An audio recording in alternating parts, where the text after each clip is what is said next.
Hello, and welcome to Think, Feel, Choose. I am your host, Rosena M. Hill, reading Think and Grow Rich by Napoleon Hill. He was born in Virginia in 1883. He passed on in 1970. He is known as an American author, journalist, a lecturer, and salesman. This is his most famous book, published in 1937. Let's get into it. Think and Grow Rich by Napoleon Hill. A word from the author. In every chapter of this book, mention has been made of the money-making secret which has made fortunes for hundreds of exceedingly wealthy men whom I have carefully analyzed over a long period of years. The secret was brought to my attention by Andrew Carnegie more than half a century ago.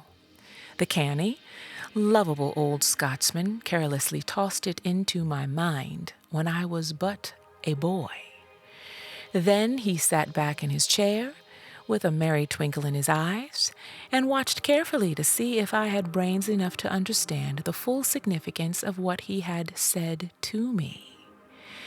When he saw that I had grasped the idea, he asked if I would be willing to spend 20 years or more preparing myself to take it to the world, to men and women who, without the secret, might go through life as failures.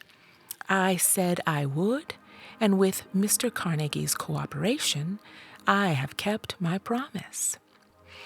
This book contains the secret, after having been put to a practical test by thousands of people in almost every walk of life.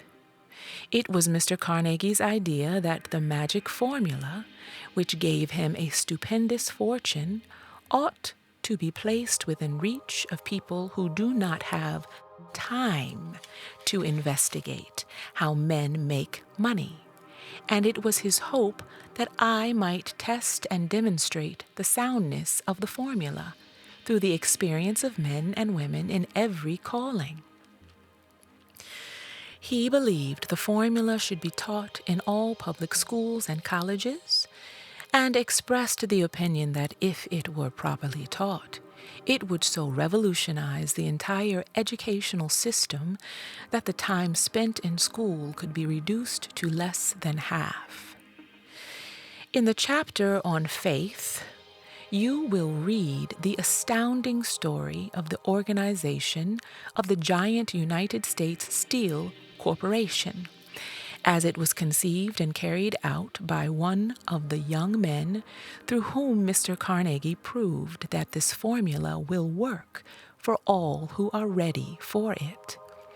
This single application of the secret by Charles M. Schwab made him a huge fortune in both money and opportunity. Roughly speaking, this particular application of the formula was worth $600 million. These facts, and they are facts well known to almost everyone who knew Mr. Carnegie, give you a fair idea of what the reading of this book may bring to you, provided you know what it is that you want. The secret was passed on to thousands of men and women who have used it for their personal benefit, as Mr. Carnegie planned that they should. Some have made fortunes with it. Others have used it successfully in creating harmony in their homes. A clergyman used it so effectively that it brought him an income of upwards of $75,000 a year. Arthur Nash, a Cincinnati tailor, used his near-bankrupt business as a guinea pig on which to test the formula. The business came to life and made a fortune for its owners. It is still thriving, although Mr. Nash has gone. The experiment was so unique that newspapers and magazines gave it more than $1 million worth of laudatory publicity. The secret was passed on to Stuart Austin Veer, of Dallas, Texas. He was ready for it, so ready that he gave up his profession and studied law. Did he succeed? That story is told too. While serving as advertising manager of the LaSalle Extension University, when it was little more than a name, I had the privilege of seeing J.G. Chaplin, president of the university, use the formula so effectively that he made LaSalle one of the great extension schools of the country. The secret to which I refer has been mentioned no fewer than 100 times throughout this book. It has not been directly named, for it seems to work more successfully when it is merely uncovered and left in sight, where those who are ready and searching for it may pick it up. That is why Mr. Carnegie tossed it to me so quietly, without giving me its specific name. If you are ready to put it to use, you will recognize this secret at least once in every chapter. I wish I might feel privileged to tell you how you will know if you are ready, but that would deprive you of much of the benefit you will receive when you make the discovery in your own way. If you have ever been discouraged, if you have had difficulties to surmount which took the very soul out of you, if you have tried and failed, if you were ever handicapped by illness or physical affliction, the story of my son's discovery and use of the Carnegie formula may prove to be the oasis in the desert of lost hope for which you have been searching. This secret was extensively used by President Woodrow Wilson during World War I. It was passed on to every soldier who fought in the war, carefully wrapped in the training received before going to the front. President Wilson told me it was a strong factor in raising the funds needed for the war.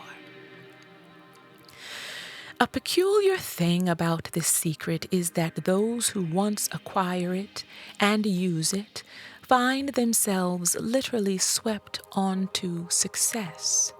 If you doubt this, study the names of those who have used it, whether they have been mentioned. Check their records for yourself and be convinced.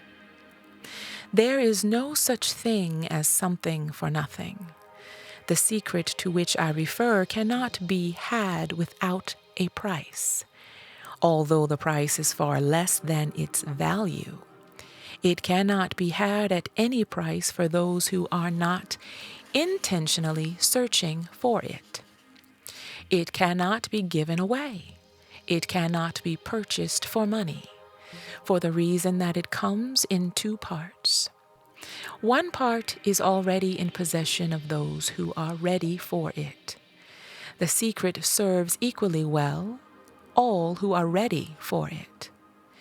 Education has nothing to do with it.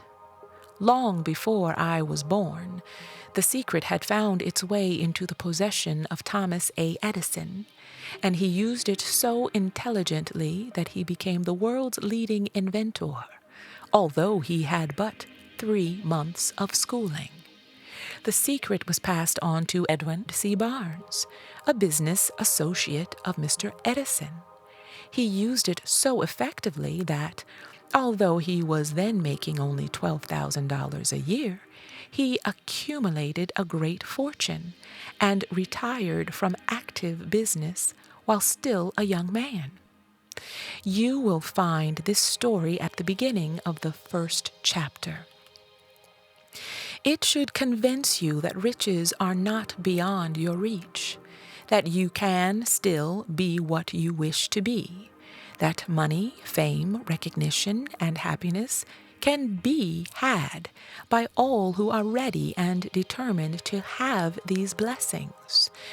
How do I know these things? You should have the answer before you finish this book.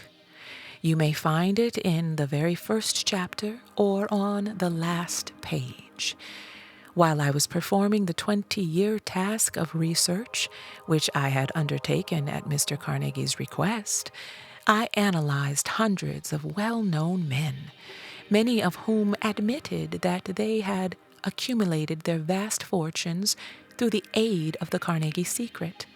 Among these men were Henry Ford, William Wrigley Jr., John Wanamaker, James J. Hill, George S. Parker, E. M. Statler, Henry L. Doherty, Cyrus H. K. Curtis, George Eastman, Charles M. Schwab, Theodore Roosevelt, John W. Davis, Elbert Hubbard, Wilbur Wright, William Jennings Bryan, Dr. David Starr Jordan, J. Ogden Armour, Arthur Brisbane, Harris F. Williams, Dr. Frank Gunsalis, Daniel Willard, King Gillette, Ralph A. Weeks,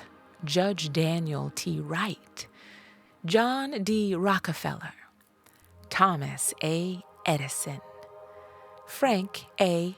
Vanderlip, F. W. Woolworth, Colonel Robert A. Dollar, Edward A. Phelan, Edwin C. Barnes, Arthur Nash, Clarence Darrow, Woodrow Wilson, William Howard Taft, Luther Burbank, Edward W. Bok, Frank A. Munsey, Elbert H.